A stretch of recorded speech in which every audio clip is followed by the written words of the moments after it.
interrupt our programming to activate the Arizona Amber Alert. Important information will follow. This activation of the Arizona Amber Alert comes at the request of the Phoenix Police Department. This is an Amber Alert from the Phoenix Police Department. Police are looking for two children. They are 8-year-old Victor Coronado Nunez and 5-year-old Jonathan Coronado Nunez. Victor Coronado Nunez is a Hispanic male, 4 feet tall, 60 pounds, brown eyes and brown hair. Jonathan Coronado Nunez is a Hispanic male, 3 feet tall, 45 pounds. Both children went missing from 32nd Avenue and West Van Buren Street.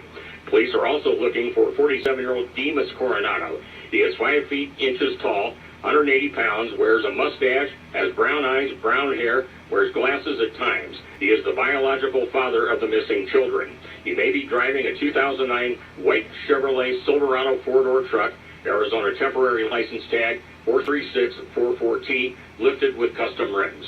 If you have any information regarding this abduction, call the Phoenix Police Department or 911.